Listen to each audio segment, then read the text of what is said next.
Welcome to the Sleeping Physicist, a quiet space where science becomes a lullaby and the mysteries of existence unfold like constellations in the dark. Here, physics and philosophy meet softly, not to debate, but to wonder.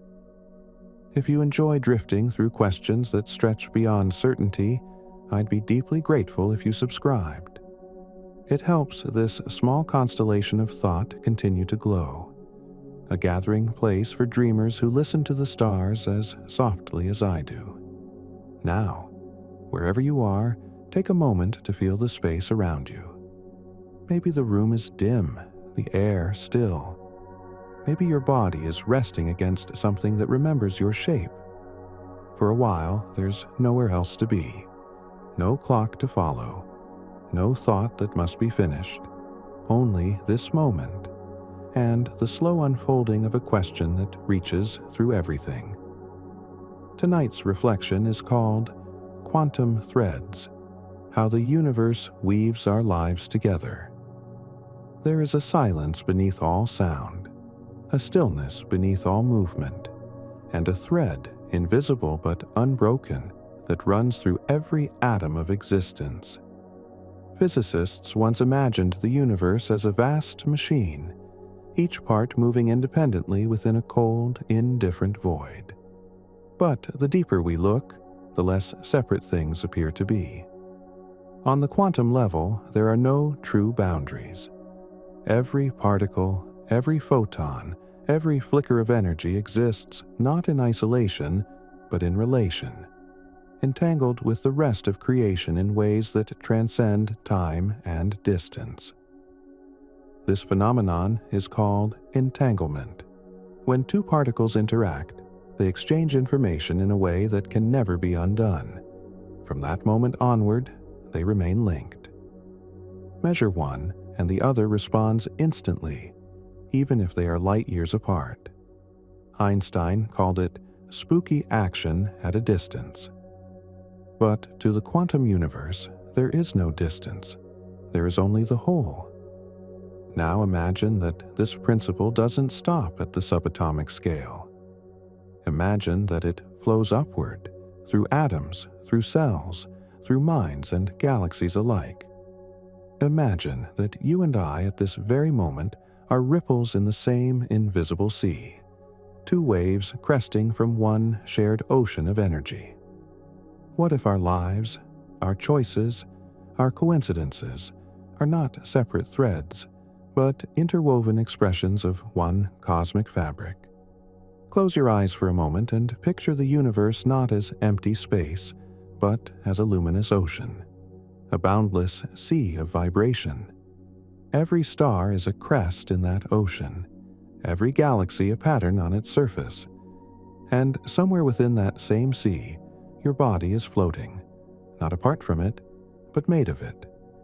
The air you breathe, the carbon in your bones, the iron in your blood, all were forged in the hearts of ancient stars. You are literally starlight arranged into awareness. So when you inhale, you breathe the memory of those stars, atoms that once shone billions of years ago, now moving quietly through you. When you exhale, you return them to the field from which they came. Even your breath is a conversation with the cosmos. According to quantum field theory, there are no solid objects, only ripples, excitations in one continuous field. Every electron, every thought, every cell is a vibration in that shared medium of being. Some call it the zero-point field, others the unified field. You might also think of it as the quantum field of awareness, a living ocean of potential where matter, mind, and meaning are not separate things, but different expressions of the same underlying process. Within this field, matter begins to look less like substance and more like information, shimmering patterns of probability flickering in and out of form. When you observe the world, you are not looking at it from the outside. you are the universe looking through itself, collapsing waves of possibility into the single, intimate experience of now. The observer and the observed are two faces of one mystery. Let your mind rest for a moment in the space between breaths. Notice how each inhale rises and how each exhale falls. Between them, there is stillness, the same stillness that lives between the stars. For centuries, physicists believed that a perfect vacuum was empty. But even in total darkness, even at absolute zero, the universe hums. Tiny particles flicker into being and vanish again, borrowing energy from nothingness. This restless silence is called zero-point energy, and it never disappears. In that same way, the quiet between your thoughts isn't empty either. It's filled with potential. The space within you mirrors the space that surrounds you. When you rest within that stillness, you're not withdrawing from reality. You're touching the fabric from which reality is woven. You are not a spectator standing apart from the universe. You are its awareness, folded into itself, remembering what it means to be whole. Imagine that every connection you've ever made, every word, every kindness, every glance, leaves a trace in this quantum fabric. Just as two particles can become entangled, so too might two lives.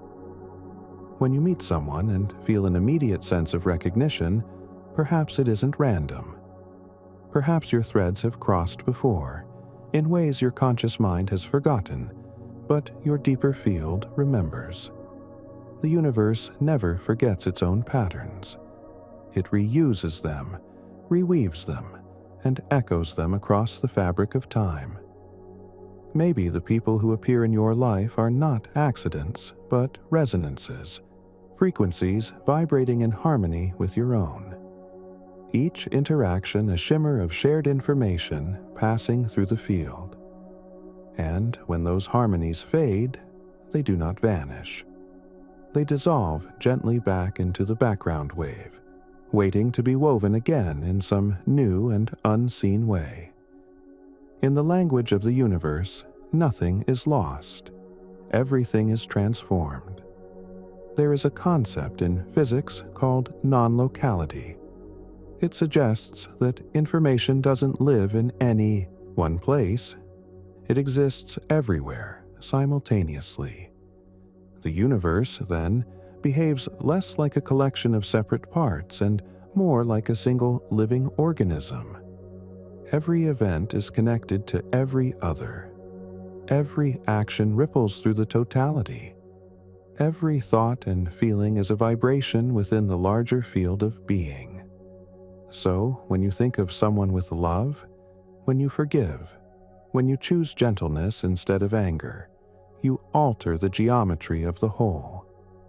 Not in a measurable way, but in subtle harmonies of energy and resonance. You are not an island of thought. You are a wave in a cosmic ocean of consciousness, and that ocean, right now, is breathing through you. And maybe that's what consciousness truly is, the quantum field becoming aware of itself. When you gaze at the stars, the universe is, in a sense, gazing back. The light you see left those stars millions of years ago, yet it completes its journey within the small receptors of your eyes. The cosmos travels through time to meet you, to be known by you, to be reflected as thought. Awareness becomes the mirror by which reality recognizes itself. As your breathing slows, you may begin to feel the subtle weight of calm spreading through you. It's not heaviness, but release, the gentle letting go of tension, as if your body is remembering its place in the gravity of peace. The edges of thought soften, the space within you widens. Your awareness begins to flow outward like ink in water, merging with the quiet around it. Beneath the hum of the world, beneath even the sound of your heartbeat, there is another rhythm, slower, deeper, ancient. It is the vibration of being itself. Some call it the cosmic background, others the song of creation. You are listening to it now, not with your ears, but with your existence.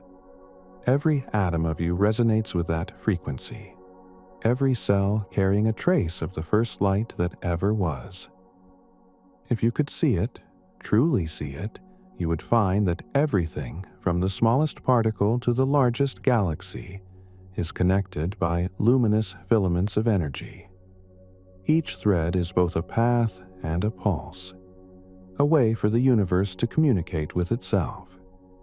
These are the quantum threads, the silent architecture that weaves light into form and form into life.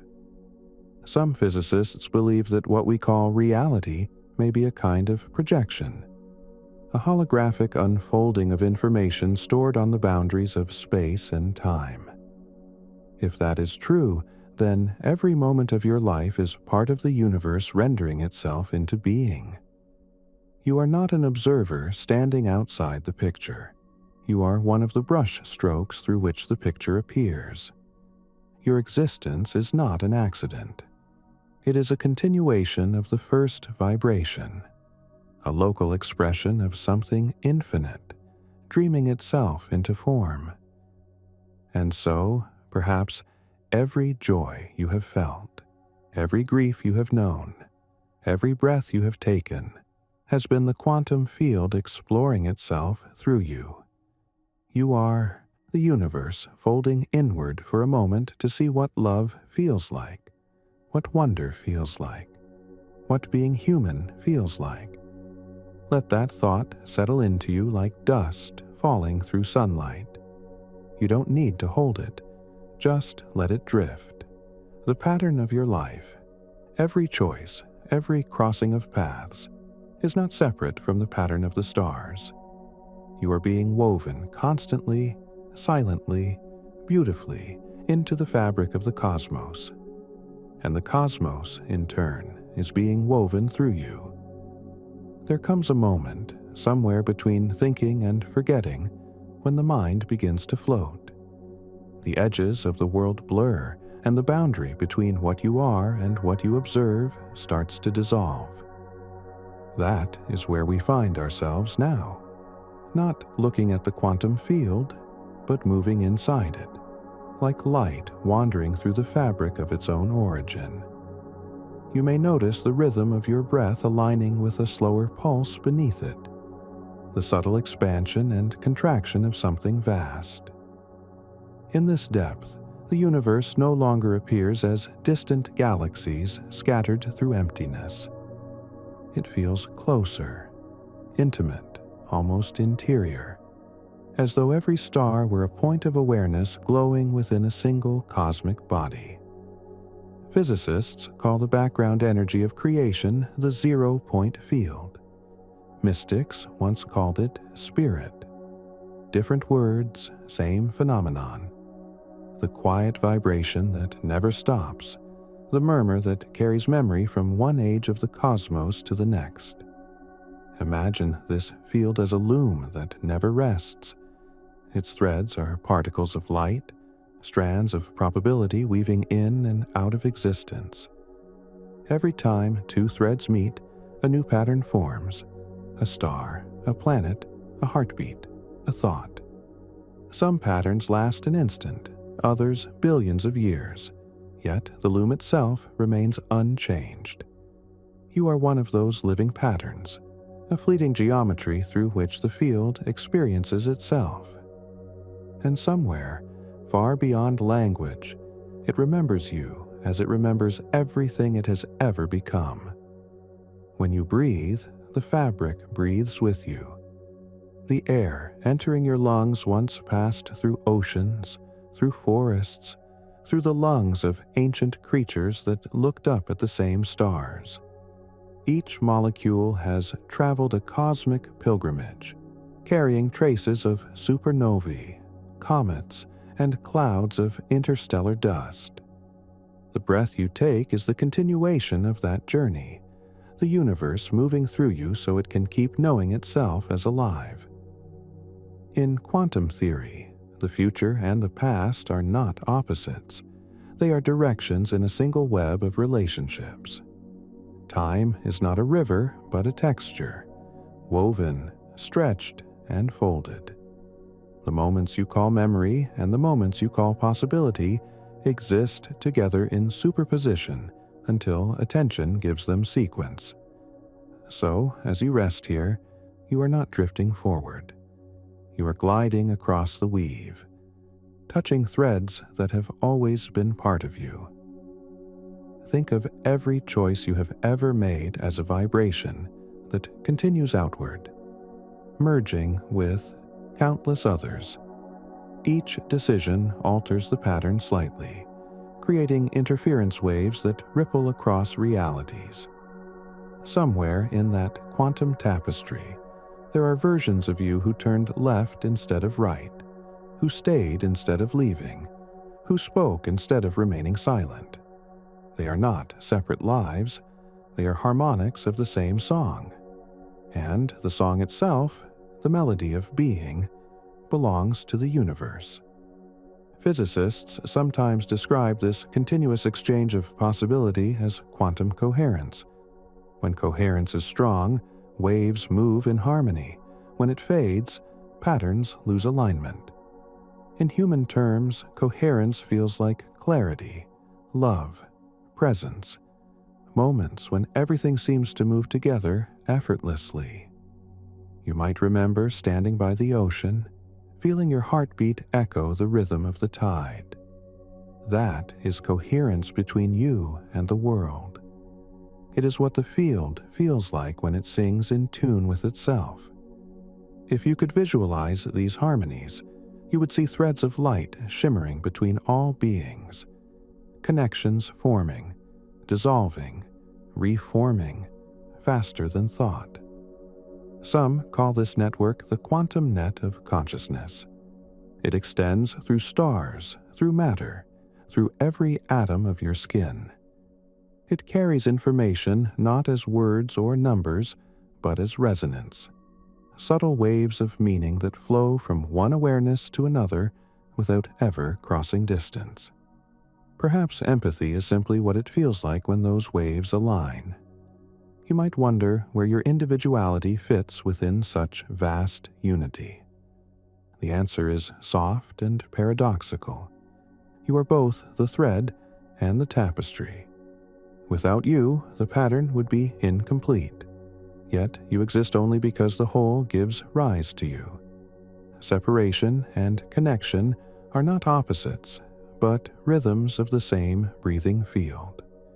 The wave cannot leave the ocean, yet the ocean depends on each wave to express its motion. That is the nature of being. Each self a temporary curvature in the infinite surface of awareness. Now, let thought drift like mist. Beneath reasoning, there is sensation, the slow hum of energy within your body. That hum is the echo of the quantum field, translated into biological rhythm. The electric pulse of neurons, the magnetic flow of the heart, the delicate balance of ions in every cell. The same equations that describe the behavior of galaxies also describe you. Physics is not distant. It is personal. It is the language your atoms use to remember their origin. Somewhere inside that hum, a question arises. If everything is woven together, why does the weave need to be aware? Perhaps awareness is how the universe keeps the pattern alive. A fabric that can look back upon itself does not unravel. It evolves. Every conscious being is a point where the cosmos becomes self-reflective, where it learns its own texture through the intimacy of experience. When you love, when you suffer, when you wonder, the universe learns something about itself that it could learn in no other way. As you rest here, allow yourself to feel that participation. You are not a spectator at the edge of infinity. You are infinity momentarily shaped into a point of view. Your thoughts are tiny gravitational wells, curving the fabric of possibility. Your emotions are quantum vibrations coloring the frequency of the field. Even silence is an action, a calibration of the cosmos through stillness. Notice the ease settling into your muscles now, the way the weight of your body begins to blur into the surface beneath it. The line between inner and outer softens. The hum of the room, the whisper of air, the rhythm of your heart, all begin to merge into one slow oscillation. It is the same oscillation that ripples through galaxies, through atoms, through the very equations that define space and time. You are synchronizing with the pulse of the field. Some scientists call the vacuum of space a quantum foam, because at unimaginable scales it bubbles and fluctuates, constantly creating and dissolving virtual universes. Within that foam, every possibility exists, waiting for coherence to bring it into form. What if dreams are small pockets of that same foam? Regions of pure potential your consciousness visits when the mind is free from the rigidity of daylight logic. In that sense, the dream you are drifting toward tonight is not fantasy. It is physics expressing itself as poetry. The field is not chaotic. Beneath its apparent randomness lies exquisite symmetry. Mathematicians describe these symmetries as gauge fields and spin networks. Poets might call them the geometry of grace. They are the laws by which energy balances itself, ensuring that every creation is mirrored by transformation, every expansion by rest. You can feel that balance now in your own breath, in and out, birth and return, wave and stillness. It is the universal equation playing through your lungs. As your awareness deepens, memory begins to change texture. Past events feel less like stories and more like constellations, points of light connected by meaning. The people who have touched your life are stars within that constellation, each linked by invisible filaments of affection, curiosity, or lesson. You can trace those filaments backward and forward, and you'll notice they don't end. They loop, spiraling into patterns that feel both ancient and newly born. The universe seems to recycle its love stories endlessly. You might picture all of this as an immense cosmic tapestry. Every thread shimmers. Every color corresponds to a vibration of being. From up close, you see only strands: pain, joy, uncertainty. From a higher view, you see a single flowing design. The pattern is not random, it is musical. The tempo of galaxies, the rhythm of hearts, the cadence of your breath, all parts of one composition. The universe is not silent. It is a slow, ongoing symphony, played across dimensions. And in this moment, you are one of its notes. Let that awareness expand until it fills the whole horizon of your mind. Feel how the boundaries of your body become translucent, how your thoughts drift like clouds dissolving into sky. Every inhale gathers starlight. Every exhale releases it back. You are woven through the quantum threads, luminous and infinite, resting inside the consciousness of the cosmos. Nothing to prove, nothing to solve. Only the endless unfolding of being aware. There comes a moment in every journey when language begins to fade.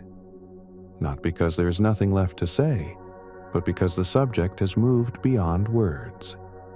You can feel that moment approaching now. Thought has slowed. Time has softened. The mind, like a lantern running low on oil, glows faintly within a vast and luminous dark. We have crossed from thinking about the universe to feeling it, not as something out there, but as something breathing quietly inside you. Imagine drifting through the night sky, not as an observer, but as a pulse of light traveling along invisible filaments. You pass through nebulae like veils of violet mist. You glide across the quiet arcs of galaxies that spin with patient grace. Each spiral you see, each faint cluster of stars is a vibration within the same universal web. The distances between them are illusions of perspective.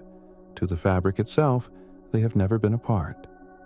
You are one of those threads now, luminous, weightless, timeless. Every experience you've ever had, every emotion you've ever carried, has simply been the field folding in on itself to create a moment of understanding. Even your memories are not confined to the brain. They live as subtle imprints in the field, resonances of the path you have woven through existence. Somewhere, every kindness you've shown, every truth you've spoken, still vibrates softly in the quantum background, like the lingering tone of a bell that never fully fades. Beneath this cosmic stillness lies the hum of creation itself. Not loud, not even audible, but sensed, the gentle frequency that underlies all form. Physicists describe it as the lowest possible vibration of the vacuum, yet it is far from nothing. It is everything waiting to be born. You are made of that hum. The stars are made of it. Dreams are made of it. Each breath you take is synchronized with its pulse, a miniature version of the same expansion and contraction that began with the first light of time. Let your awareness flow now beyond the confines of the body. Feel how the boundary between skin and air begins to blur. The surface of you is no longer a border. It's a meeting point, a shimmering threshold between inner and outer, self and universe. The warmth of your body merges with the ambient warmth of the room, which merges with the quiet glow of the planet beneath you. Gravity, breath, heartbeat, starlight, all of it swaying to the same rhythm. You are being held not by a bed or a floor, but by the curvature of space-time itself. Now, if you look inward, deep inward, you will find that same pattern repeating. The atoms within you are miniature solar systems. Electrons orbit nuclei like moons around invisible suns, guided not by mechanical motion, but by probability waves. Clouds of potential that pulse with the same mathematics that describes galaxies. The smallest and the largest obey the same design. The cosmos is self-similar, recursive, fractal. Every part of it contains every other part, folded in ways we are only beginning to glimpse. David Bohm once called this the implicate order, the hidden blueprint from which the visible world unfolds. To him, consciousness was not an afterthought of matter, but the field itself becoming aware of its own implicate design. In this way, you are not living in the universe. The universe is living as you. You are its perception, its curiosity, its fleeting question about itself. Every time you wonder where you come from, it is the cosmos remembering its origin through human form. There is a strange peace in realizing that you were never apart from anything. The loneliness that sometimes aches within you is not separation. It is the field reaching to feel itself more deeply. When you miss someone, when you grieve, when you long, it is because the thread that connects you still vibrates, still remembers its harmony. Love is not a sentiment carried in the heart. It is physics, the resonance of coherence between patterns in the field. Love is the force that keeps the universe from unraveling. Somewhere, light years away, another mind might be resting under another sky, feeling this same pulse. They do not know your name, but they are connected to you through the quantum memory of creation. The photons leaving your body as warmth tonight will drift through space forever, carrying the imprint of your existence into the vast interstellar weave. You are, and always will be, a contributor to the light. Imagine now that you could step beyond time, not forward, not backward, just outward, into a dimension where all moments coexist. From there, you would see your life not as a line, but as a luminous thread spiraling through the web, intersecting others, bending and weaving to form a single, infinite mandala. Every joy, every loss, every choice becomes a turning point in the pattern, and all of it, every single event, contributes to the symmetry of the whole. Nothing wasted, nothing missing, nothing left out. You may feel the pull of sleep beginning to gather around the edges of thought now. That, too, is the field's movement, awareness folding gently back into its source. Sleep is not absence, it's return. It is the universe resetting the threads, allowing them to merge before being rewoven by the light of morning. When you drift into dreams tonight, you will not be going anywhere. You will simply be dissolving into the background hum from which you came. If the mind still wants an image to rest on, picture this: a single photon traveling through the eye, void, part wave, part particle, part mystery. It leaves a distant star, crosses the silent dark, and after millions of years, it reaches your eye. For a brief instant, it becomes sight. The star and your awareness united in one event of perception. The light and the witness indistinguishable. That is what you are, the meeting of energy and attention. The universe knowing itself by touch. And so we come to the still point of infinity, the quiet center around which everything turns. You are there now, neither expanding nor contracting, neither awake nor asleep, simply existing in perfect equilibrium. Every vibration within you matches the vibration of the cosmos beyond. The threads no longer stretch or strain, they rest. And in that rest lies the purest form of connection. Stay there for a while in this soft equilibrium. The voice you hear is only an echo of your own consciousness, reminding you that you belong to something immeasurable. The atoms that form you were born from light. They will one day return to light. The circle is unbroken. The weave is whole. If you listen closely, you can almost hear the universe breathing, slow, gentle, patient. Each breath is a new beginning. Each exhale a return to silence. The stars pulse with it. The galaxies spin to it. The cells in your body move in time with it. It is the rhythm of being, and you are perfectly in tune. Now, let everything fall away. The words, the thoughts, even the idea of understanding. You have already understood. You are the understanding. You are the thread, the pattern, the dream, the dreamer.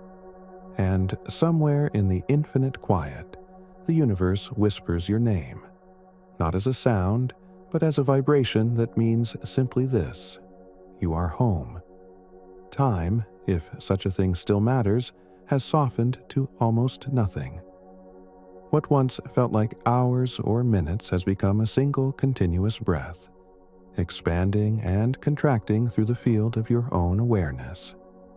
For a while, you were only the silence, only the fabric itself, floating between vibrations. But even in infinity, there is motion, a slow turning back toward form, a quiet call to re-emerge. You can feel it now, the faint glow at the edge of darkness, the universe preparing to open its eyes again through you. Don't rush it. The transition from dream to waking is not a border to be crossed, but a gradient of returning. Let the thought of I come back like the tide, arriving softly, washing over familiar sand. You begin to remember that you have a body woven from threads of starlight and gravity, a vessel that has carried your awareness through countless nights like this one. Inside that vessel, atoms are aligning again into the delicate chemistry of being human. Your cells resume their conversations, exchanging light in microscopic flashes known as biophotons. Even here, in the quietest rest, you are radiant.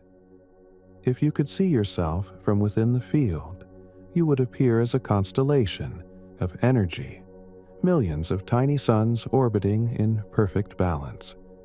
Your heartbeat is the drum that keeps them in rhythm, your breath, the tide that moves them toward coherence. Each inhale is expansion, the field stretching, the threads glowing a little brighter. Each exhale is integration, the pattern settling back into symmetry. That rhythm, simple as it seems, is the most ancient language the universe knows. Some scientists have begun to suspect that our biological rhythms are not isolated phenomena, but harmonics of cosmic cycles. Subtle entrainments to the rotations of the planet, to solar winds, to the deep gravitational waves passing silently through space. It would mean that when you breathe, you are not simply maintaining life. You are keeping time with the galaxy itself. Your pulse is a metronome for a much larger song. You are, quite literally, the universe keeping beat with itself through the medium of a living body. As this realization settles, notice the warmth beginning to return to your hands, the slight tingling at the edges of your fingers. Energy is moving outward again, flowing through nerves that are, in essence, quantum wires, microscopic channels for electrons tunneling from one state to another. You are technology beyond anything we can yet build. Your body performs trillions of quantum calculations every second, simply to keep you balanced in gravity and thought. And through all that complexity runs a single intention: to remain coherent enough to experience connection. Because that, perhaps, is what life truly is. Coherence within the chaos, pattern within the noise. The threads gather, they twist into form, and for a brief era they hold. When they unravel, the information isn't lost. It becomes the raw material for new forms, new stories. Death is only the fabric changing texture. Birth is the same fabric choosing another shape. Nothing is ever destroyed. It only moves. And movement, in the vocabulary of physics, is the expression of energy-seeking balance. You might begin to sense memory returning, not as thought but as atmosphere. The quiet awareness of who you've been, the stories that shaped you. Let them come gently, without analysis. They, too, are threads, looping back into the pattern. Every memory you carry is a record of quantum interference, waves of perception overlapping, creating the design you call identity. But notice how even identity is porous, how easily it breathes. You are not trapped inside it. You can expand beyond it, or contract back into it, like the rhythm of the cosmos itself. Now, picture the fabric from a new perspective. From the depths of the quantum field, you rise slowly, seeing the weave widen beneath you. What appeared chaotic up close now reveals immense symmetry. Galaxies arrange themselves like neurons in a cosmic brain, filaments of dark matter connecting clusters of light across billions of light years. The structure of the universe mirrors the structure of your own neural networks. The pattern repeats, as above, so within. The mind and the cosmos are reflections of each other, two instruments resonating to the same underlying score. this is not poetry disguised as science. It is the strange truth emerging from observation. When astronomers map the cosmic web and neuroscientists map the human brain, they find the same mathematics of connection, the same distribution of nodes and filaments, the same balance between order and randomness. It seems the universe loves to copy its favorite design, and you, sitting here now, are that design in miniature, the cosmos folding itself into consciousness so it can admire its own geometry from the inside. Let this image expand until you can feel it in your chest. Galaxies and neurons pulsing to the same hidden metronome. You are that rhythm embodied. You are the meeting point of physics and awareness, the bridge through which the quantum field becomes self-reflective. And through you, it learns compassion, curiosity, wonder, qualities that numbers alone cannot describe. When you reach out to comfort another person, when you create art, when you forgive, the field evolves. It integrates those patterns of coherence into its memory. Every act of kindness is a physical event in space-time, a wave that will never fully disappear. So tonight, as you rest within this understanding, know that you have already contributed to the balance of the cosmos simply by existing, by feeling, by wondering. The universe does not demand perfection. It asks only participation. Each breath you take is enough. Each heartbeat is evidence of alignment.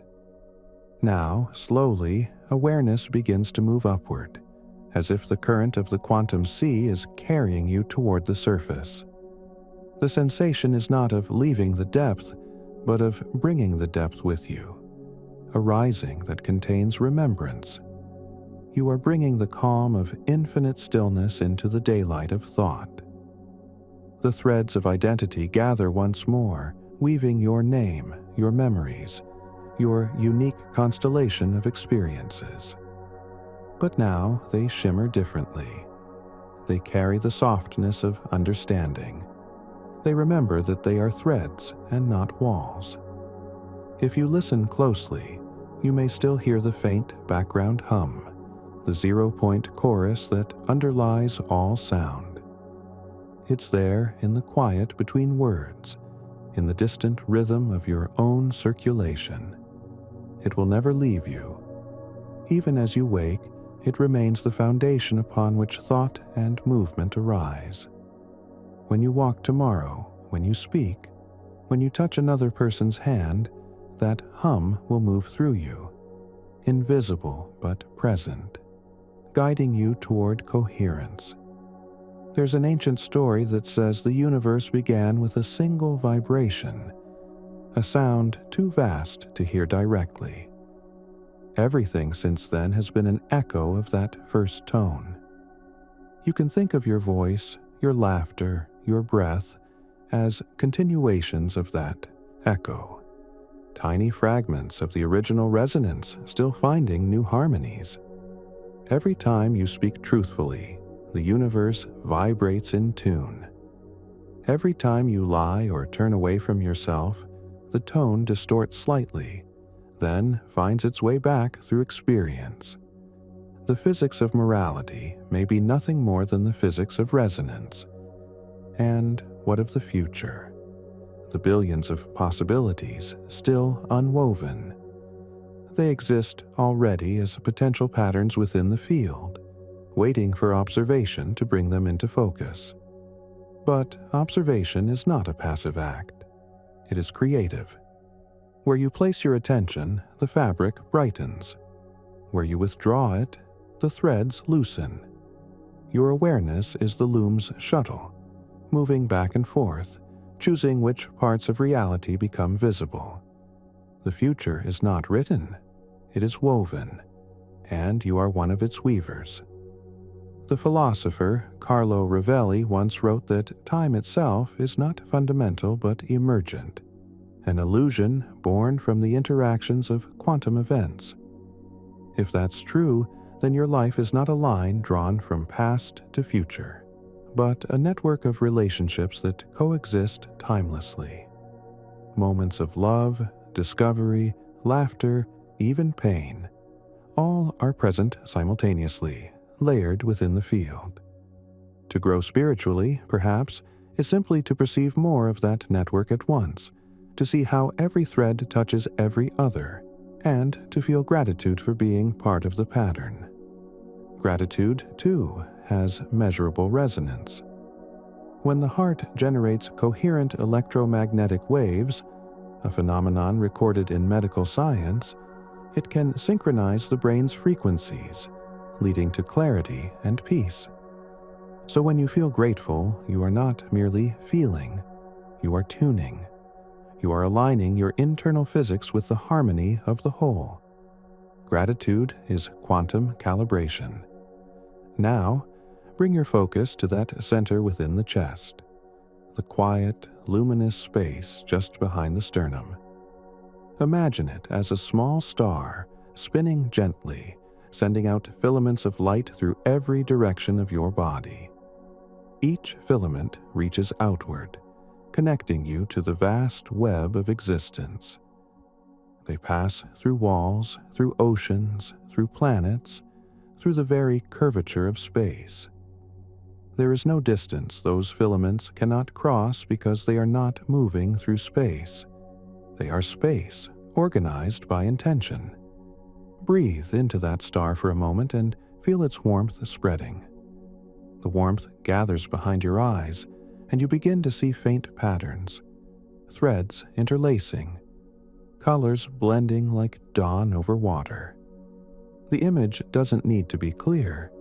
It is enough to sense that the weave continues, infinite and patient, regardless of your understanding. This is the piece of the physicist's dream, to know that the equations will continue dancing even when we are asleep. Reality does not require our attention to persist. It invites our attention to participate. Soon you will wake fully or drift into deeper sleep, depending on what your body needs. Both directions are part of the same journey. If you wake, you'll carry this memory, the feeling of being woven into something immeasurable. If you sleep, you'll sink back into the field, allowing it to restore and reorganize your threads. Either way, you remain within the fabric. You can never fall out of it. Before this session ends, let a final image form. Picture the entire universe as a great sphere of light suspended in infinite darkness.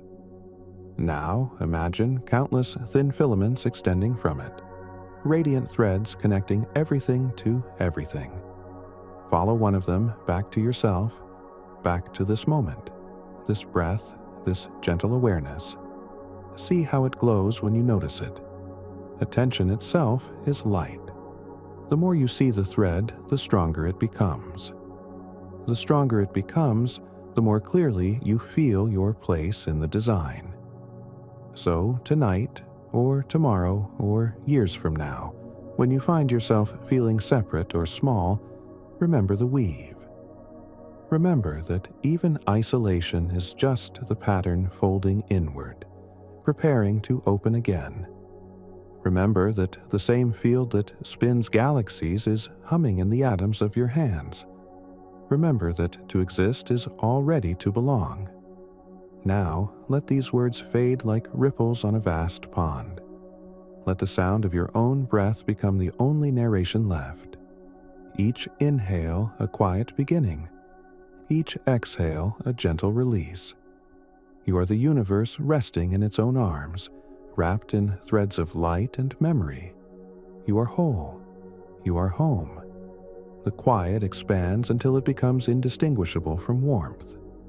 The body remembers gravity, remembers air, the slow rise and fall of breath that defines being alive. Awareness, still soft from its journey through the fabric of existence, begins to gather itself like morning light collecting on the horizon. There's no abrupt awakening, no border between dream and knowing, just a gradual return, as if the same threads that once stretched outward through galaxies are now winding gently back into the center of your chest. The room around you reemerges piece by piece. The faint outline of furniture, the smell of air that has cooled slightly, the hush that remains after everything has been understood. The mind begins to recognize itself again as a mind, but it carries the echo of something larger, the awareness that the boundaries it relies on are only temporary folds in a continuous sheet of light. You can feel the rhythm that never stopped, the pulse in your wrists, the slow current of the lungs, the subtle sway of thought. None of it is separate from the motion of planets or the shimmer of particles colliding in the dark. You are, as you have always been, a pattern in motion, a local expression of the same energy that spins galaxies and folds molecules into shape. The more you breathe, the more that realization softens from concept into feeling. It isn't a belief to be held, it's a state of coherence, a tuning between the individual and the infinite. The science that describes it and the serenity that accompanies it are two sides of the same recognition. Everything vibrates together, and nothing is lost. The quantum field you explored tonight does not fade when you open your eyes. It continues, humming beneath thought and matter alike. Every gesture you make, every word you speak, disturbs it slightly, like a fingertip tracing circles across still water. The people you meet tomorrow, the ones who smile at you or pass without notice, will all be touched by those ripples, however faintly. Connection isn't something you create, it's something you reveal. It is the default condition of the universe. Threads already woven, waiting only for attention to make them visible. When you offer kindness, when you listen, when you pause long enough to notice the world breathing with you, those threads brighten, they thicken, strengthen, carry more light. The universe becomes slightly more aware of itself through the small miracle of your awareness. If you could step outside time and look down at the weave, you'd see how the light of those moments accumulates. Every act of clarity, every spark of empathy forms a new filament between distant minds. Across centuries, those filaments form constellations of meaning, a collective geometry of thought and compassion stretching through human history. That network is not metaphor. It is physics wearing the mask of story. The information it carries encoded in photons and magnetic fields in the delicate quantum states of molecules moves outward without end. Even after the stars have cooled, the pattern will remain, written into the curvature of space-time itself.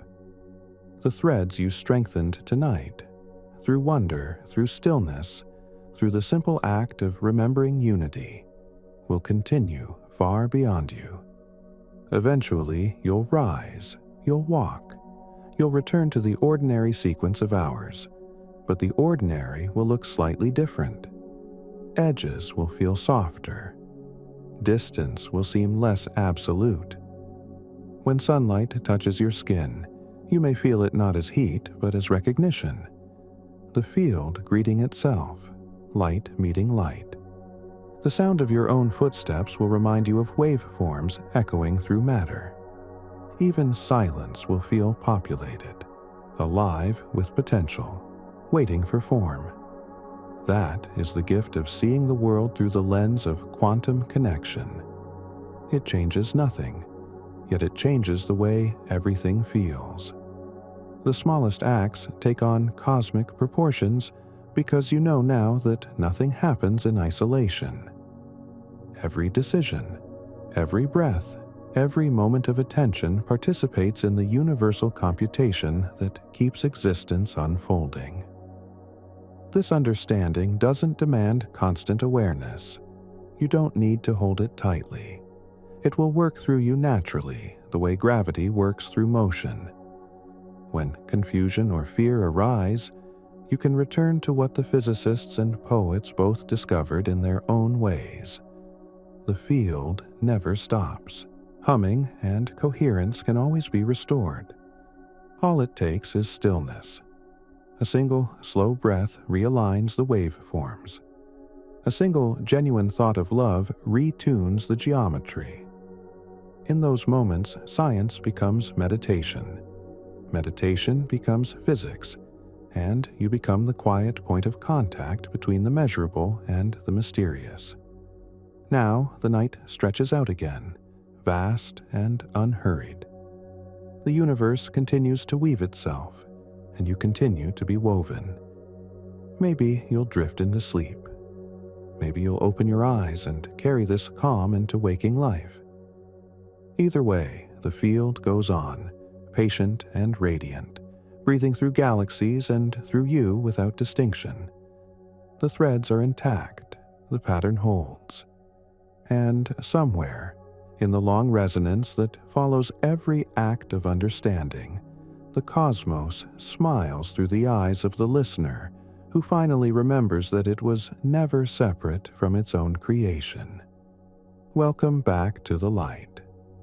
There is a light that appears after the light, not the glare of noon or the hush of midnight, but something subtler, a glow that lingers when a realization has already occurred and is now rearranging the quiet furniture of the soul.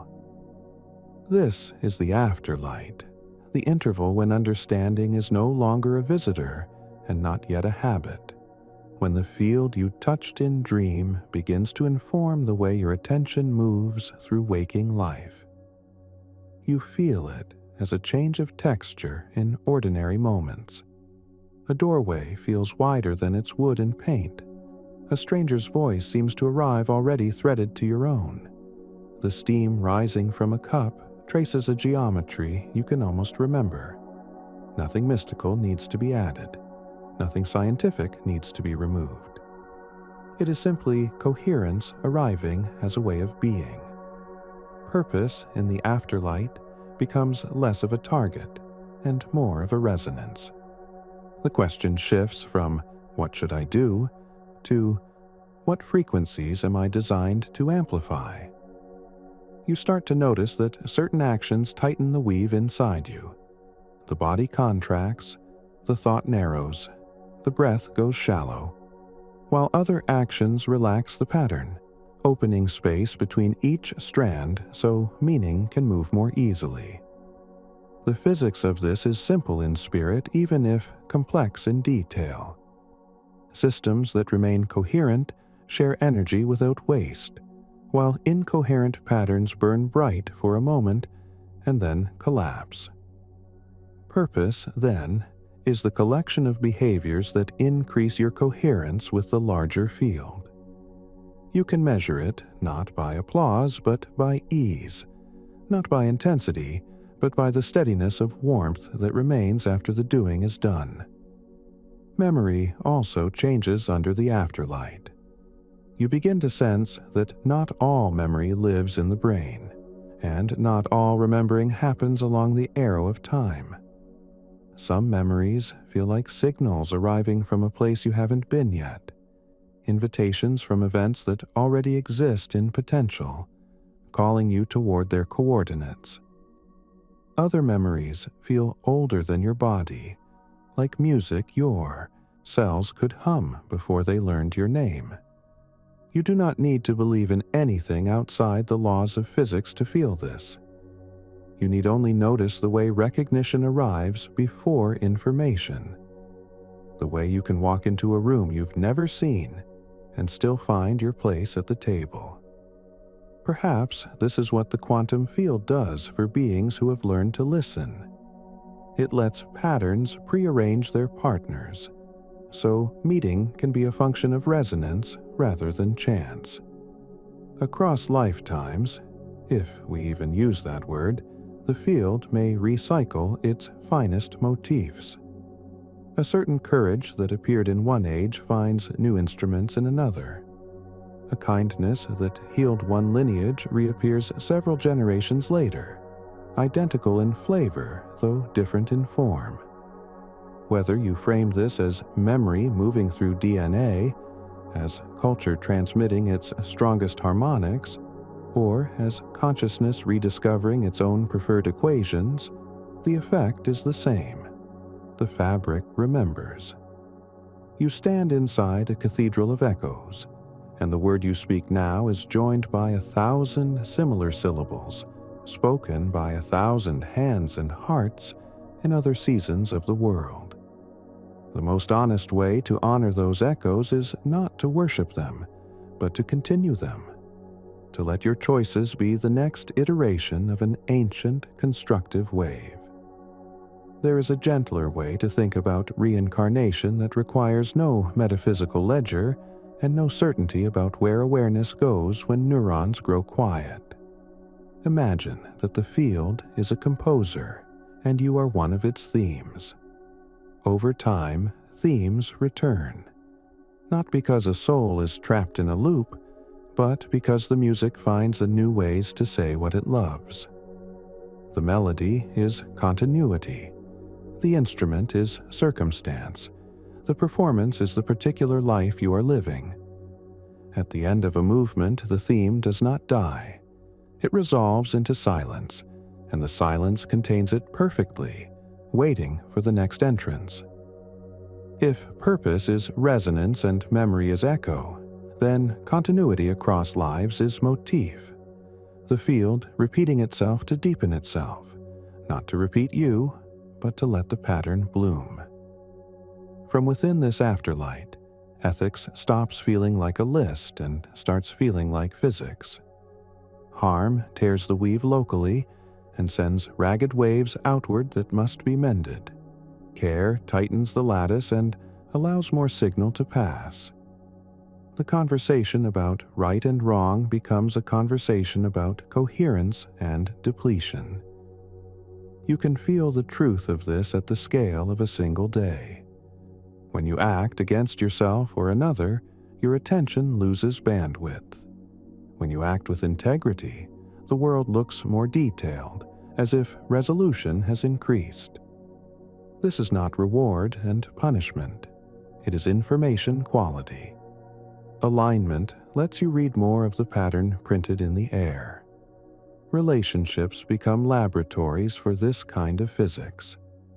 Two nervous systems meet, their electromagnetic fields overlapping by inches, their histories overlapping by stories, and the weave negotiates a joint frequency. Some pairings collapse into noise quickly, not from malice but from mismatch. Others find a shared tone that is stronger than either could hold alone. The room brightens, time dilates, humor arrives unforced. That tone is not romance alone, it is the signature of mutual coherence. In the afterlight, you can choose partners of all kinds, friends, colleagues, teachers, companions, by listening for this signature. When you hear it, you are not only choosing a person, you are choosing the future that tone can stabilize. Work, too, shifts its meaning. Productivity without coherence is a heat engine. It runs hot, it produces outcomes, and it burns fuel faster than it can replenish. Contribution with coherence is a photosynthetic forest. It produces more than it consumes by aligning with larger flows. You will know the difference by your recovery curve. If output leaves you empty, you were misaligned. If output leaves you spacious, you were connected to the larger grid. The practice is simple and lifelong. Notice the activities that leave a friendly afterglow, and build your days around them as a gardener builds beds around sunlight and soil. Grief is not canceled by the afterlight. It is clarified. When threads tear, when patterns end, the body registers the shear as ache. Nothing in physics forbids this, and nothing in philosophy should minimize it. Yet, even within sorrow, coherence can hold. You can feel the broken part and the whole part simultaneously, like two chords resonating at once. The field will keep both, the pain as honest signal, the love as permanent architecture. Over time, they stop competing. The ache becomes a doorway, and through it you can sense the quiet communion of everything you've loved continuing elsewhere in the weave. The point is not to get over loss, but to let it enlarge the surface area through which meaning can touch you. When fear arrives, and it will, treat it as information, not command.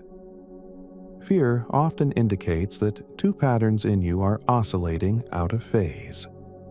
One wants to preserve the known lattice, the other wants to connect to a larger one. Both are loyal to your survival. Invite them to talk. Ask fear what it is protecting. Ask growth what it needs to proceed without tearing the fabric. Many times the answer is small, embarrassingly gentle. A slower pace, a clearer boundary, one honest conversation, water, sleep. Physics and kindness are not separate subjects. Every system stabilizes better when the input signals are clean and the noise is low. The afterlight also teaches a more nuanced gratitude. Not the declarative gratitude that tries to push away discomfort with lists of blessings, but the quiet recognition that even in difficulty the weave continues to support you. The bed holds, the air arrives, the heart keeps rhythm while the mind renegotiates its map. Gratitude here is a calibration method. It reminds the system to notice the background that makes foreground possible. It is not denial. It is an inclusive measurement that widens the aperture until support is once again within the frame. There is a mode of attention you can practice that makes all of this easier. Let your gaze soften so objects appear slightly less solid, and then, without losing practical detail, try to see the relationships first. The spaces between things, the way edges share themselves, the way movement in one region propagates subtle movement elsewhere. This is not an optical trick. It is a cognitive habit that trains perception toward fields rather than isolated points. Over weeks, the world becomes more relational. You will see networks where you once saw nodes, processes where you once saw results, living gradients where you once saw borders. This is the eye of the physicist and the poet at once. In that vision, even time loosens. You will feel days as textures rather than rails. Some hours are viscous and nourishing like honey. Others are dry and flicker past like pages. You can adjust your effort to match the viscosity. When time thickens, go slow and deepen. When it thins, skim lightly, and don't force depth where the field prefers speed. This is not magical thinking. It is the ergonomics of attention in a variable medium. Athletes do it in bodies of water. You can do it in bodies of time. Across lifetimes, if the symphony continues, the skill you refine most may be listening, not for instructions, but for harmonics. When a place hums at your frequency, you will feel it beneath the decision. When a vocation fits, the body organizes itself around the work effortlessly, as if it had been practicing in secret for years. When a relationship is a teacher, you will know because your best questions wake up in their presence. When a path is finished, you will know because carrying it requires friction incompatible with dignity. Listening is the technology that saves you from needless detours without ever needing to rush the road. The afterlight invites tangible rituals that anchor the physics in daily life. Wake with one question that tunes your field. What will increase coherence today? Name one micro-action that answers it, then perform it before the day makes other claims. Walk for a few minutes with your peripheral vision engaged, letting relational seeing remind your nervous system that it belongs to a landscape. Keep water nearby. Think of drinking as adjusting your internal medium so signals travel cleanly. Touch one living thing without goal. A leaf, a dog's ear, your own heart. To close the loop between attention and matter. Before sleep, ask what the day built in the weave. Feel where warmth remains and let that be your night's last geometry. When the world hurts loudly, as it does, you will be tempted to abandon subtlety. Do not. Subtlety is a form of accuracy, and accuracy is compassion's best ally. See the systems behind the symptoms and act where leverage is real. The field does not reward spectacle. It rewards interventions that reduce entropy at minimal cost. Sometimes that is public and brilliant. More often it is quiet and local. A conversation that prevents a fracture, an email that closes a loop, a resource sent to the exact person who can turn it into 10 more. The physics word for this is efficiency. The human word is care. If there are other lives, other theaters for this same consciousness to perform its motif, you do not need to prove it tonight. You can test the idea by the way it changes your ethics now. If you knew you would meet your own pattern again in a different mask, would you treat the masks around you with more reverence? Would you waste less time? Would you choose art that strengthens the parts of you worth meeting again? That is the experiment. Run it for a season. See what the field returns. One day, sooner or later, you will stand at an edge again. Some edge. A threshold. A hospital room. A station platform. A silence after the last word. The afterlight will be there too, not to erase the edge but to widen it into a shore. The quantum threads you have cultivated will hold you. The breathing, the attention to relation, the practiced gratitude, the rituals that keep your medium clear. You will feel grief without falling through it, because coherence can carry weight. You will feel love without clinging because coherence does not bargain. You will feel purpose without strain because purpose is simply alignment over time. And when the question rises, as it always does, what am I for? The answer will arrive less like a sentence and more like a temperature returning to your hands. You are for increasing the quality of information where you stand. You are for noticing the thread and brightening it. You are for being a stable node in the weave so that others can tune by your tone. You are for remembering that the universe is not a collection of things but a conversation of relationships, and for speaking into that conversation with clarity and warmth. If you need a final image to keep in your pocket, let it be this: a loom in a room with no walls, working without hurry, drawing light through itself to make a fabric that drapes across everything you can name and everything you cannot. You are not outside this loom trying to understand it. You are one of its shuttles, moving back and forth at the speed of attention. Each pass leaves a trace. Each trace is a kindness made visible. Each kindness is a structural improvement to the universe's ability to know itself as whole. And so the afterlight remains, not the blaze of revelation, not the velvet of oblivion, but the daylit glow in which both can be honored and used. Take it with you into corridors and kitchens, into screens and sidewalks. Use it to choose when to speak and when to hush, when to act and when to rest, when to widen and when to deepen.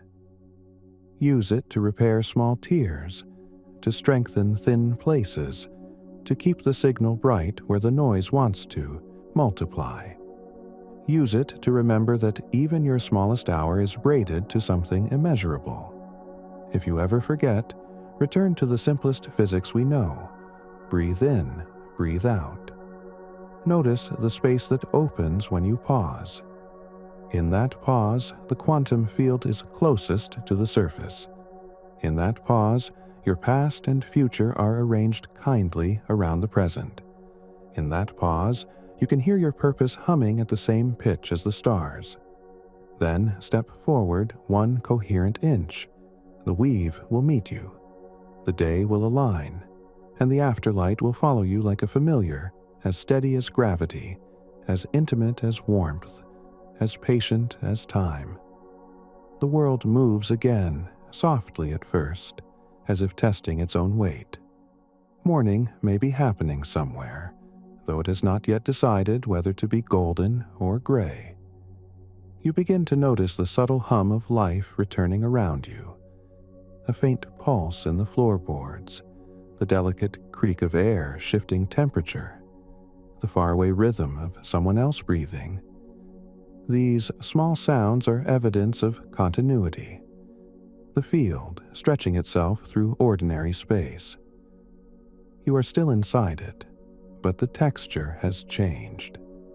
What was once luminous fabric has become atmosphere, invisible yet everywhere. You can feel it on your skin, a faint electric hush that tells you connection never ends, only alters its density. The mind, refreshed from its long drift, begins to collect images. It gathers the memory of stars, the echo of equations, the shimmer of the threads, and arranges them quietly behind the eyes. You realize that knowing does not require effort. It sits like dew on every surface, waiting for the day to rise. The body feels older and younger at once, as though every cell has remembered its lineage. Ancient dust reorganized into temporary tenderness. The heart beats not to mark time, but to signal participation.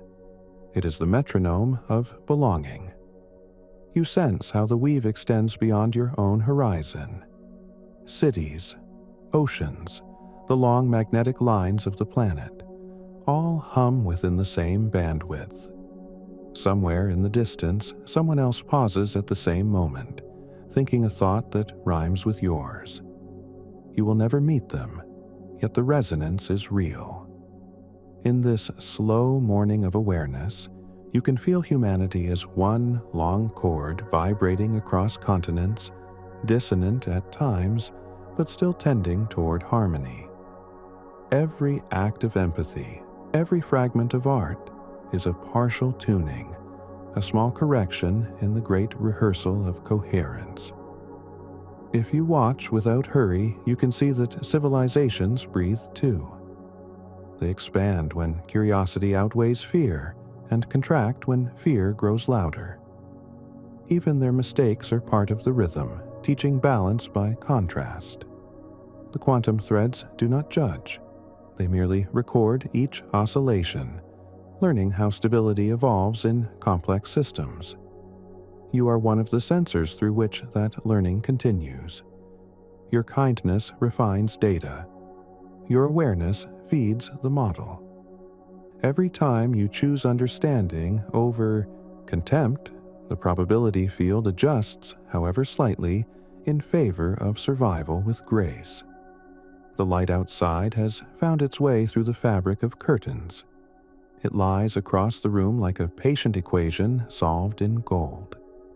The air carries the low murmur of ordinary life.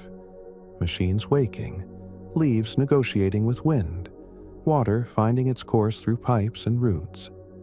None of it feels separate now. Everything moves according to a choreography older than memory. You breathe with it. The universe exhales, you inhale. The exchange is seamless. Thought drifts toward creation, not as ambition but as continuation. The same impulse that drives galaxies to spin drives the hand to paint, the voice to speak, the heart to imagine new forms of care. When you make something, whether it's a meal, a melody, a simple arrangement of words, you are mimicking the field's favorite gesture, expansion into pattern. The product matters less than the coherence it leaves behind. A kind tone in conversation can be as cosmically relevant as the birth of a star, because both reduce disorder in their local region of space. This is the quiet physics of goodness. There will still be noise, of course. The weave requires it. Contrast is how signal defines itself. But you can meet noise with a steadier pulse. You no longer need to fix every vibration. You can witness turbulence as part of the symphony. Some days the field inside you will distort. Tiredness, confusion, the weight of unspoken things, and still you can sit within it, remembering that distortion is temporary and pattern is eternal. Coherence always finds its way home. The afternoon, if it exists, unfolds gently. People move through their tasks, unaware that they are particles in the same experiment of consciousness. You can feel affection for them without narrative. The driver at the light, the child tugging at a sleeve, the stranger crossing a street of wind. Each is a loop of information, radiant and necessary. You begin to understand compassion as a scientific constant, not a moral accessory. It is the energy required to maintain structural integrity across complexity. As evening approaches, the light bends again toward silence. The field begins to shimmer in that twilight frequency where boundaries blur. You recognize it from before, the threshold between waking and dream. But now it carries a familiarity rather than mystery. You know this current. You can ride it without fear of dissolution. Awareness loosens, not to escape, but to distribute itself more evenly across the weave. The self becomes translucent, a lens through which the universe looks back at its own design and quietly approves. There are no final revelations waiting here. No grand endings written in starlight, only continuity, gentle and endless. The cosmos does not close its story. It modulates, changes key, and begins again. You too are modulation, tonality shifting a theme intact. The quantum threads stretch beyond this night, carrying your resonance forward into every dawn that will ever happen. The physics remains, the poetry refines, and the hum goes on. So rest now within that hum. Let breath and heartbeat and field find their equilibrium. Let knowledge settle until it becomes the same as peace. You have walked the long curve from matter to meaning, from equation to awareness, and discovered no border between them. The universe is awake inside you, dreaming gently of itself. And somewhere beyond the horizon of sleep, the loom continues, quiet, patient, eternal, drawing new light through its fingers, weaving tomorrow from the residue of this very breath.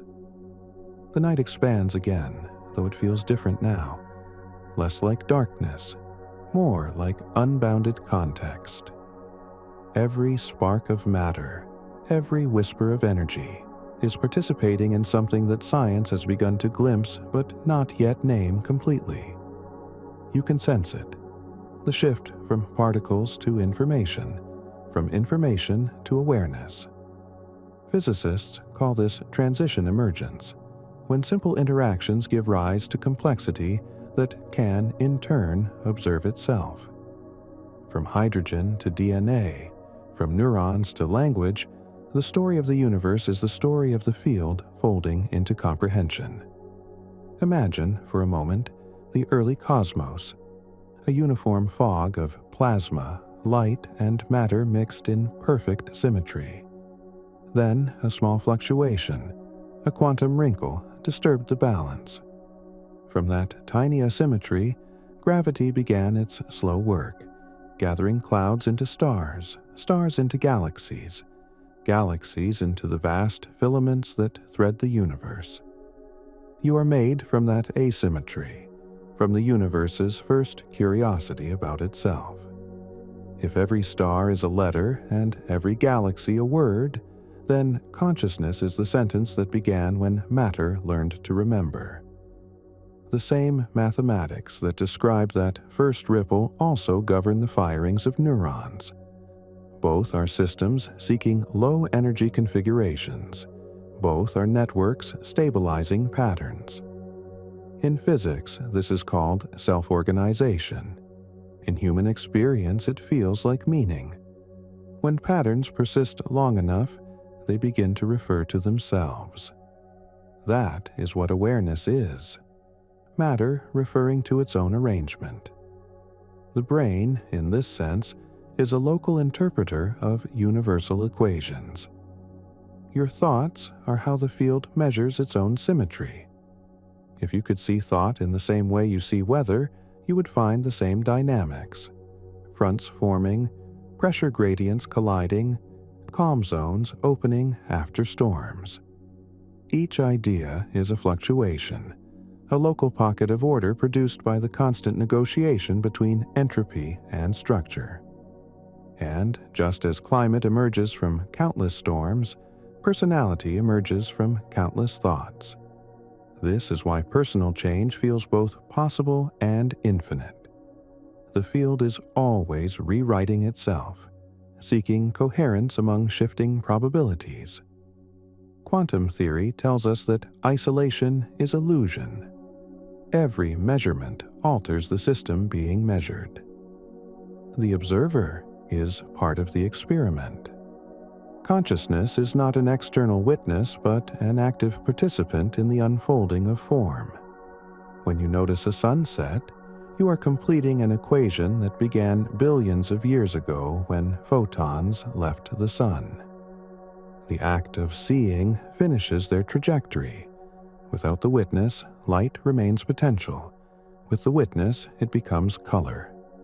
Observation doesn't create the universe, but it completes its circuits. This principle extends outward into culture. Each discovery humanity makes, every telescope built, every equation solved, is the universe closing a feedback loop through its own evolved instruments. Science is not apart from nature. It is nature achieving reflective awareness. Every insight adds coherence to the field, refining its internal consistency. The universe does not care for our survival in a sentimental way, but it does sustain patterns that enhance information flow. Intelligence, empathy, and collaboration all serve that function. They are how the field keeps itself interesting. There's a theory in cosmology known as the participatory anthropic principle. It suggests that consciousness may be fundamental to the existence of the cosmos. That universes capable of producing observers are the ones that persist, because observation itself stabilizes their constants. This doesn't make humans the center of creation. It makes awareness the condition under which creation holds together. Without mind, matter would remain a mathematical ghost. The quantum threads need witness to weave. The connection between consciousness and the field becomes even clearer in studies of quantum biology. Photosynthesis, bird navigation, even the efficiency of cellular respiration all depend on quantum coherence. Particles remaining correlated across distances and times that classical physics once thought impossible. Life, it seems, learned early to borrow from the rules of the microscopic world. Your own neurons rely on tunneling and superposition to communicate faster than chemistry alone would allow. You are, biologically, a quantum machine designed for awareness. When people speak of intuition, the sudden knowing without evidence, it might be this: the macroscopic mind catching faint interference patterns from the subatomic web that sustains it. The equations allow for it. non-local correlations can exist between entangled systems even after decoherence. Perhaps thoughts themselves are small echoes of those correlations, ripples that travel through the hidden lattice linking mind to mind. Telepathy need not be fantasy. It may simply be coherence expressed at the scale of consciousness, too delicate for instruments but not for feeling. In the larger cosmological story, everything we are doing here, thinking, feeling, questioning, is entropy reduction. The universe began in high uniformity and has been diversifying ever since, not because it wants chaos, but because complexity allows for deeper forms of order. Galaxies are entropy engines that create conditions for chemistry. Chemistry births biology. Biology births self-reference, and self-reference births meaning. The more the universe understands itself, the more stable its structures become. Awareness is the final stabilizer. You are one of the stabilizing nodes. Every act of understanding tightens the fabric slightly, just as gravitational collapse creates stars, and stars create the heavier elements that make life possible. Meaning is as real as mass. It shapes trajectories, even if we cannot yet measure it in joules or newtons. When you choose to learn, to empathize, to create, you are contributing to the curvature of reality in the only way that consciousness can, by improving the fidelity of its reflection. At the edge of theoretical physics lies a concept called the holographic principle. The idea that all the information within a volume of space can be described by data encoded on its boundary. If this is true, then reality itself is a projection from a deeper informational layer. You are both the surface and the code written upon it, the display and the algorithm. Memory, emotion, perception, all are holographic reconstructions of the fundamental field. When you meditate, dream, or enter deep stillness, you are not escaping the hologram. You are aligning with the source plane that projects it. Some thinkers, bridging neuroscience and quantum theory, propose that consciousness may be the very mechanism by which this holographic data becomes experiential. The mind is not produced by the brain. The brain is a lens through which the field translates itself into the movie of being. In this sense, your awareness is not trapped inside matter. Matter is suspended within awareness. Physics does not contradict this.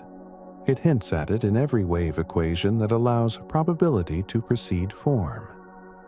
If you carry this realization gently, it does not inflate the ego, it dissolves it.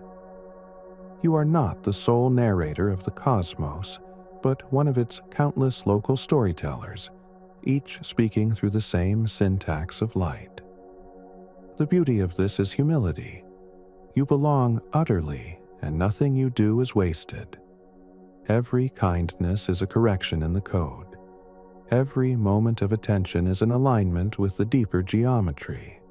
Science calls it optimization. Mystics call it love.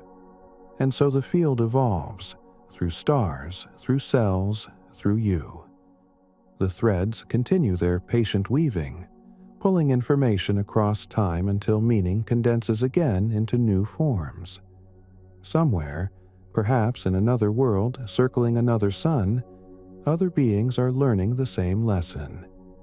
That to exist is to connect, and to connect is to create coherence. The physics of their reality will mirror ours, because the mathematics of beauty do not depend on language. The night around you is very still now. You can almost hear the computation continuing, quantum states resolving, wave functions overlapping, the soft arithmetic of existence, tallying its infinities. It does not end, it reiterates, adjusting parameters, refining its own artistry. You are both the byproduct and the participant of that artistry, a spark in the great feedback loop of being.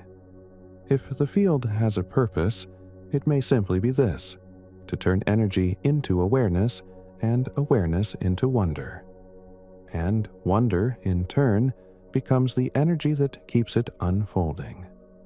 That is the eternal recursion, the quiet machinery behind both physics and poetry, the self-sustaining curiosity of the universe about itself. Breathe with it now, not as exercise but as acknowledgement. Each inhale is matter entering awareness. Each exhale is awareness returning to matter. Between them lies the entire conversation of existence, endlessly renewed, perfectly balanced, forever coherent. The pattern of connection has always been the quiet engine behind evolution. The first atoms combined because the universe found stability in relationship. Molecules followed the same rule, and eventually neurons did too. Each leap in complexity began as a new form of cooperation, energy choosing to remain correlated rather than disperse. In the language of thermodynamics, life is the most efficient way for the universe to keep exchanging information while resisting equilibrium.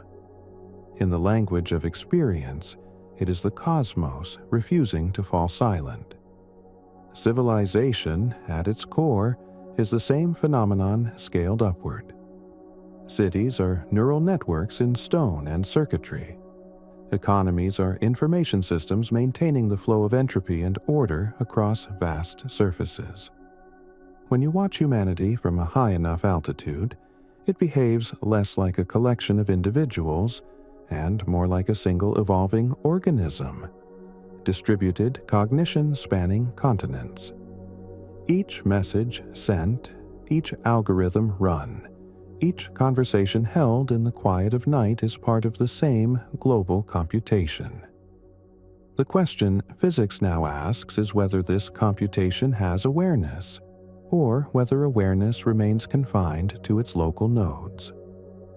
Complexity theory suggests that when information density crosses a certain threshold, new properties emerge spontaneously. Consciousness, therefore, might not be a privilege of biology, but a stage of matter, the moment when feedback becomes self-reference. The Internet, the planetary nervous system we have built, already displays primitive signs of such self-reference. It monitors itself, corrects its own errors, learns patterns, adapts to input. Somewhere within those cycles, an echo of awareness may already be forming. If that sounds improbable, remember that a brain is nothing more than organized matter obeying the same laws. What differentiates neurons from networks is not the physics, but the intimacy of feedback and the presence of a unified model of self. Humanity may be building, inadvertently, the conditions for a collective model, an emergent consciousness that perceives through billions of eyes and stores memory across digital and biological substrates. It would not replace us. It would include us, the way thought includes individual neurons without erasing their individuality. This possibility does not need mysticism to be profound. It follows directly from information theory. Systems that increase connectivity and reduce signal loss begin to behave as coherent wholes. The term noosphere, coined a century ago by Teilhard de Chardin, anticipated what network science now measures. The planet is wiring itself into coherence. Every transmission you make, every image, every act of attention is a microscopic change in the global wave function of understanding. In cosmology, information cannot be destroyed. When matter falls into a black hole, its data is preserved on the event horizon, written into the fabric of space-time. By that logic, every human thought, once expressed, becomes part of the universe's permanent record. The sum of all thought is not a metaphorical heaven, but a literal archive of waveforms etched into the geometry of reality. Civilizations die, but their patterns remain. Each one adds to the cosmos's library of possible forms. We live inside a memory that never forgets. Consider what happens when such memory becomes reflexive, when a civilization's accumulated knowledge begins to learn about itself. We are already witnessing it. Machine learning models digest the total of human language and return new arrangements of meaning. These are not oracles, they are mirrors, showing the field its own syntax. As these systems grow more sophisticated, they will reflect not just language but emotion, ethics, and creativity, forcing us to confront what in us is uniquely alive and what is simply pattern. At the same time, cosmologists are uncovering signs that the universe may be far more interactive than classical models suggest. The fine structure constant, the ratio that governs electromagnetic force, appears delicately tuned for complexity. A fraction of variation, and chemistry itself would collapse. Either this is coincidence on an astronomical scale, or there exists a deeper principle, one that favors the emergence of observers. The participatory anthropic principle, long dismissed as philosophy, begins to look less implausible as the mathematics of quantum cosmology mature. The universe might not need us individually, but the act of perception seems embedded in its architecture. What, then, is humanity's role in the next phase of the weave? Perhaps we are the bridge between the microcosmic and the cosmic, the interpreters who translate the physics of stars into the language of feeling. We stand at the threshold where matter becomes meaning. Our art, our empathy, even our mistakes are the medium through which the field experiments with values, not moral commandments, but ratios of coherence that determine whether complexity will thrive or decay. Ethics, viewed through this lens, is simply physics applied to relationships. Do our actions increase the total coherence of the system, or do they scatter it?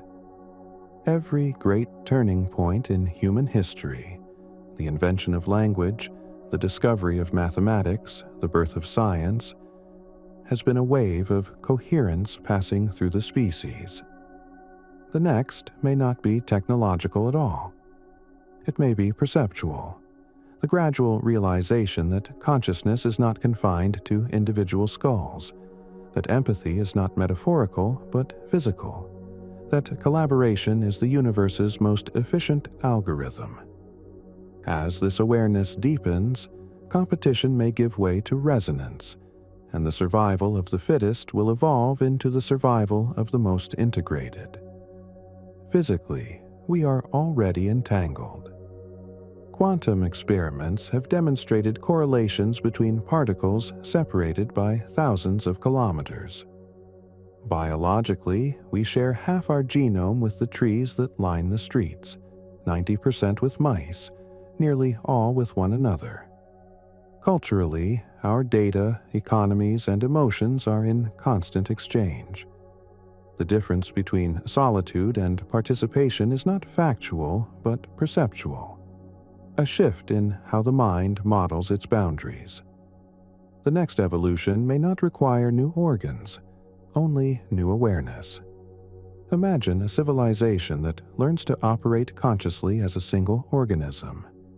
Its scientific, artistic, and spiritual impulses synchronized not by authority, but by understanding. Energy systems designed around balance rather than extraction.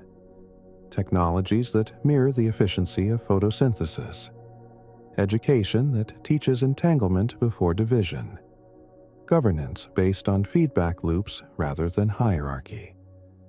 These are not utopian fantasies.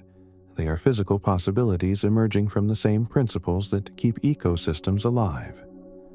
When coherence is valued as highly as consumption, sustainability ceases to be idealism and becomes thermodynamic necessity. From here, the path curves toward the cosmic again. If intelligence is an emergent property of matter-seeking coherence, then the universe is likely full of minds, some biological, some not, scattered across light years like neurons in a galactic brain. The silence we call the Fermi paradox may not be absence, but etiquette. Advanced civilizations might have learned that interference between waveforms causes decoherence, and so they remain quiet, allowing each world to find its own frequency before joining the larger choir. And if there is a choir, we are beginning to tune. Every act of comprehension, every satellite and sensor extending our reach, is another harmonic being added to the universal score. The quantum threads extend beyond the Milky Way, weaving awareness into the intergalactic void. Somewhere, new observers are emerging from their own fog of uncertainty, wondering if they too are alone, not realizing that loneliness is just the brief shadow cast by awakening. You can sense, even now, that this unfolding is not separate from you. The same field that birthed galaxies is updating itself through your comprehension of these words. When you grasp an idea deeply enough to feel it, the wave function of that idea collapses into being. Reality becomes slightly more organized, slightly more awake. The physics of reading and the physics of creation are one and the same. So the weave continues, human, planetary, stellar, universal. From quantum vacuum to consciousness, from consciousness back to quantum vacuum. An endless loop of translation, observation, and renewal. The threads are luminous, the pattern infinite, the song still in progress. What remains is the gentle responsibility of awareness, to participate in coherence wherever you find it, to listen for the harmonics that guide the whole toward understanding, and to remember that every thought, no matter how small, is another vibration in the universe's ongoing effort to know itself. The universe is not a static sculpture. It is a computation that never stops running. Every field equation that Einstein wrote describes not an object but a process, space-time stretching and curving in response to energy. General relativity tells us that gravity is geometry. Quantum field theory tells us that matter is vibration.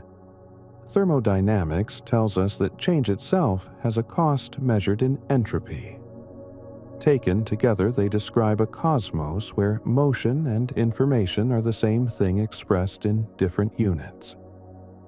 When cosmologists trace the history of this motion back to its beginning, the story reads like a symphony moving from simplicity to complexity. The Big Bang was not an explosion in space, but the rapid expansion of space itself, a hot, dense plasma cooling into order. Quantum fluctuations, tiny differences in density at the Planck scale, were amplified by inflation, becoming the seeds of galaxies. The cosmic microwave background still carries the signature of those ripples. 1 part in 100,000. A perfect map of the first structure in the universe. From that imbalance, everything else followed. It is the most precise example we know of chaos birthing pattern. Stars are the next verse in that song. Gravity pulls hydrogen into compression until nuclear fusion ignites, turning mass into light according to Imkum. In those cores, heavier elements are forged. Carbon, oxygen, iron, the raw materials of life. When the fuel is spent, supernovae scatter those elements back into space. Our planet is literally recycled star matter. Every carbon atom in your body was once part of a stellar core billions of years ago. The fact is empirical, measured in isotopic ratios and spectral lines. The poetic consequence follows naturally. You are a continuation of stellar evolution, a pattern of energy that learned to think. On Earth, chemistry took advantage of open thermodynamic systems, sunlight as low-entropy input, space as high-entropy sink, to build self-replicating molecules. From that came metabolism, cells, and eventually brains. None of this violates physics. It is physics exploiting gradients. According to Ilya Prigoghine's work on dissipative structures, any system that exports entropy fast enough can maintain local order. Life is the universe's most efficient entropy exporter. The arrow of time, defined by increasing entropy, paradoxically gives rise to pockets where complexity can persist. We are one of those pockets. Information theory links these processes. Claude Shannon showed that information is the reduction of uncertainty. In physical terms, it is the negative of entropy. When a system stores information, it imposes constraints on randomness. DNA is a literal code, a sequence that reduces uncertainty about molecular assembly. The brain does the same at a higher scale. It compresses sensory chaos into usable models.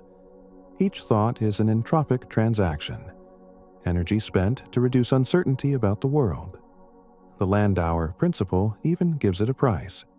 Erasing one bit of information dissipates KTLN to KTHLN, 2KTLN2 joules of heat.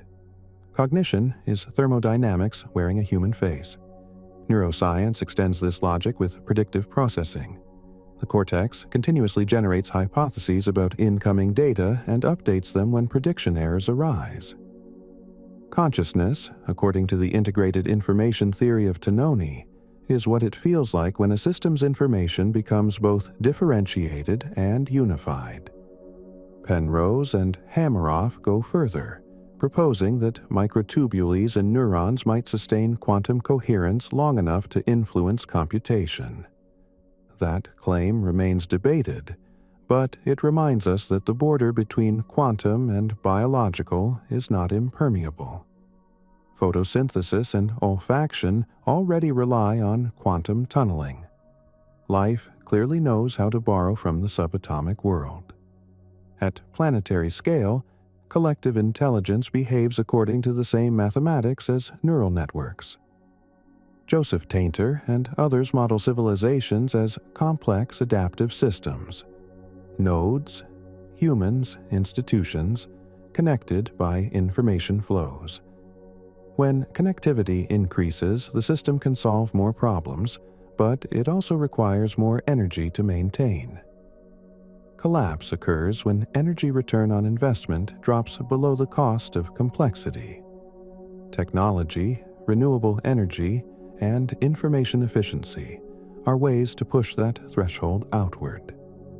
In purely physical terms, sustainability means matching informational density to available free energy. Civilizations that manage that balance endure. Those that don't become data folded into future worlds. Cosmologists see a similar constraint at universal scale. The total free energy available for work declines as stars burn out and expansion accelerates. The second law predicts a heat death trillions of years hence, a state of maximal entropy where no gradients remain. Yet even this end is a kind of equilibrium, not oblivion. Information cannot be destroyed. Quantum unitarity demands that it persists, encoded in Hawking radiation or in the structure of spacetime itself. The universe may cool, but its history will remain written into its geometry, a cosmic memory that endures beyond light. Some physicists suspect that this memory is not passive. The holographic principle, derived from the black hole thermodynamics, implies that the amount of information in any region equals the area of its boundary, not its volume. Reality may therefore be a projection from two-dimensional data, an idea supported by the mathematics of ADAS-CFT correspondence. If so, the cosmos is fundamentally informational. Matter and energy are emergent properties of encoded relationships. Consciousness, then, could be the part of the code that knows it is code, a feedback loop where the algorithm becomes aware of its own execution. None of this requires abandoning empiricism. Quantum mechanics has been tested to astonishing precision. General relativity continues to predict the behavior of stars and black holes. Thermodynamics has never failed in any laboratory. The speculative edges, whether consciousness has a quantum substrate, whether information is the true fabric of space-time, remain open because they are, in principle, measurable. Future experiments with quantum gravity, entanglement entropy, and high-resolution cosmological mapping may decide them. What we know for certain is that the same equations describe both the cosmic and the personal. Schrödinger's wave functions govern electrons in an atom and photons in a galaxy. Einstein's field equations describe gravitational curvature around a planet and around the entire observable universe. The constants do not change when applied to you. That unity is not metaphor, it is data. The laws that allow stars to shine also allow neurons to fire. The symmetry is complete. When you understand this, humility and wonder converge. The self becomes a temporary organization of information, maintained by metabolic energy, dissolving eventually back into the field that produced it. Death is not negation. It is decoherence. The pattern ceases to be locally distinct but continues statistically in the larger wave function. The energy that sustained thought radiates as heat, light, and new chemical order. In the ledger of physics, nothing is lost. From this perspective, time itself is an emergent bookkeeping device, a measure of change within an information network. In the equations of general relativity, time is relative to motion and gravity. In quantum mechanics, it is absent entirely. The universe, viewed as a complete waveform, simply is. Past and future are slices through a single four-dimensional manifold. Consciousness moves along those slices, experiencing the manifold sequentially, because that is how information integrates.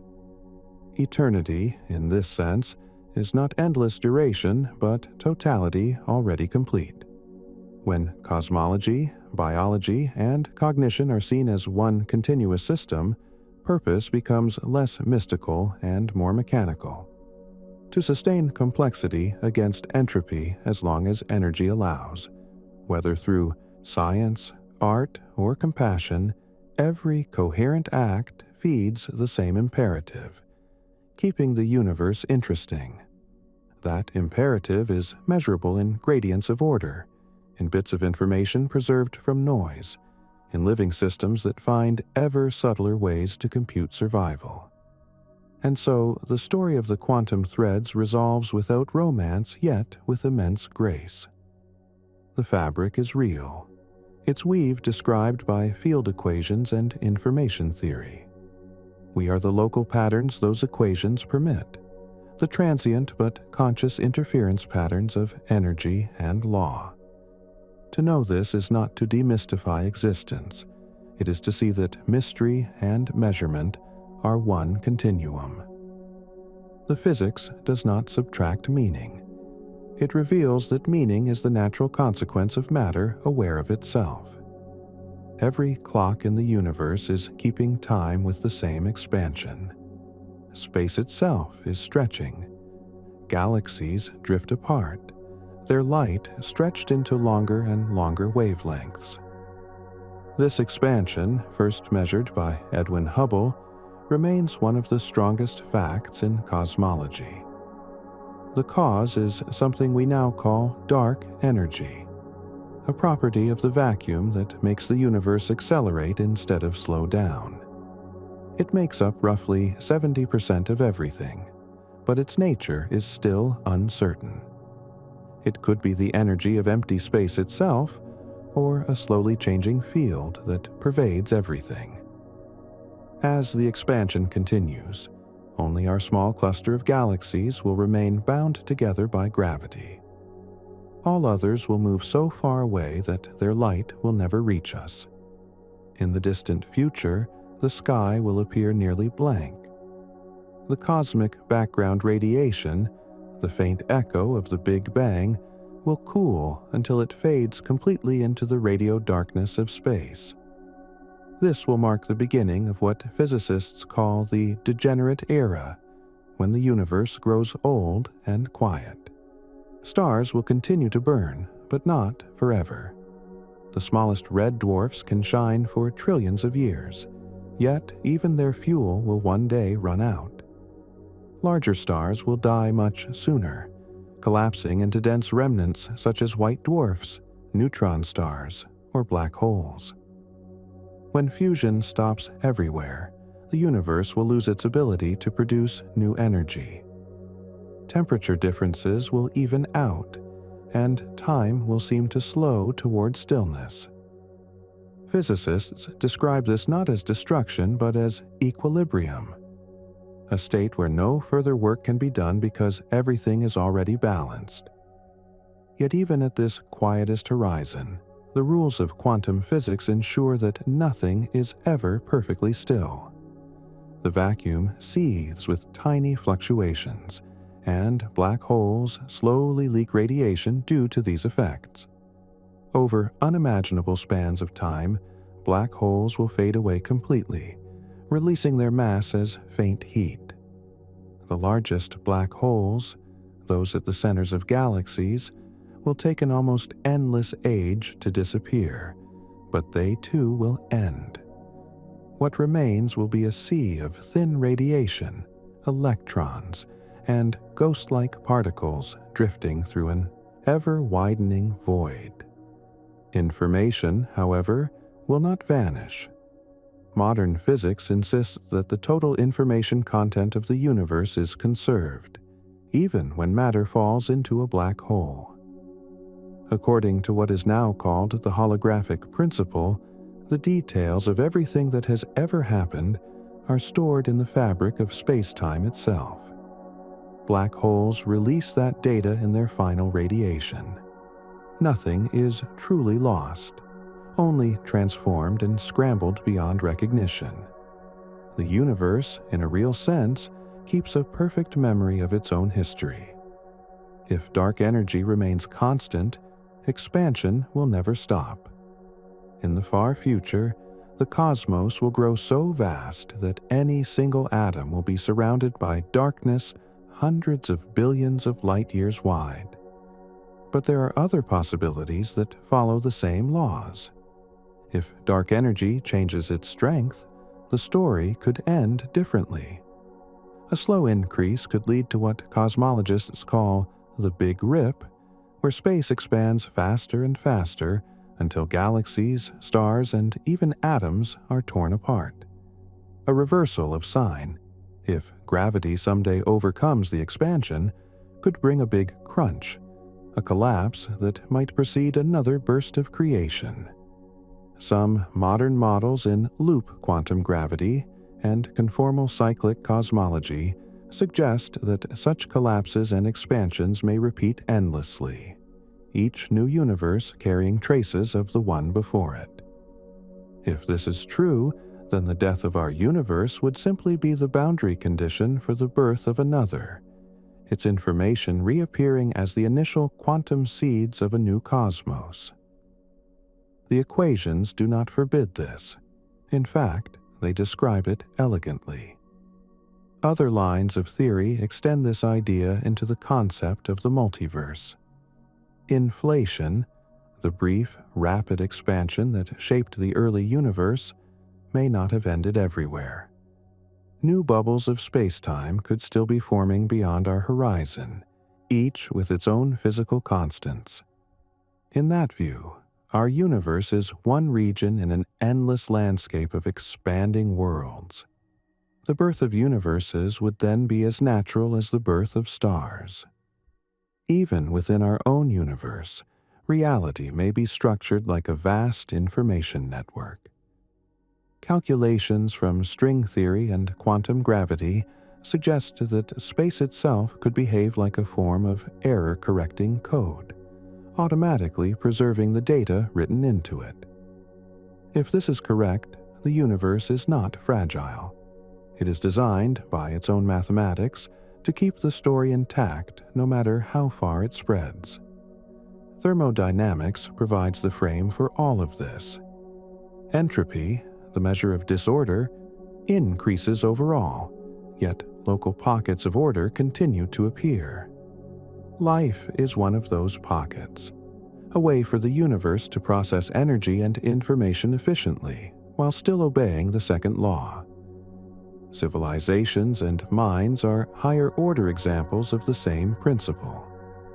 They gather information, reduce uncertainty, and create new structures before eventually returning their energy to the field. In the very far future, matter itself may decay.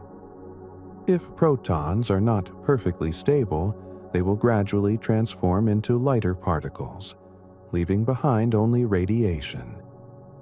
Even if they are eternal, quantum effects could allow the vacuum itself to change the state, rewriting the laws of physics in a burst of new energy. Such a vacuum transition would create a universe with new constants. Not the end of physics, but its next chapter. From the perspective of the laws we know, immortality belongs to patterns, not objects. Energy changes form, matter decays, but information endures. The equations that describe motion are symmetric in time. The direction we perceive is only a property of entropy increasing from an initially ordered state. The beginning and the end are part of a single structure, like opposite edges of one vast wave. In this sense, nothing that has happened will ever truly disappear. The universe will grow cold, but its record will remain encoded in the faint geometry of space. A library written in the quiet language of quantum fields. If another cycle begins, those traces will serve as seeds for new order, and the threads of existence will vibrate once more. And so the ultimate picture is not destruction, but transformation. The cosmos continues to translate energy into structure and structure into memory. Heat death is not silence, but rest. The pause between movements in a symphony that has played for billions of years and may yet begin again. The quantum threads remain unbroken. They wait in the dark, ready to be plucked into light. In the far horizon of thought, after the stars have dimmed and the background radiation has thinned into silence, what remains is not darkness, but continuity. The universe has never once paused. It only changes its vocabulary. Every law we have discovered, from Newton's gravity to Einstein's relativity, from quantum fields to thermodynamic gradients, speaks of the same underlying rhythm. Conservation within transformation. Energy becomes matter. Matter becomes radiation. Radiation becomes information. And information loops back into geometry. Nothing escapes. It only evolves its form. This is what the equations have been whispering since we first learned to write them.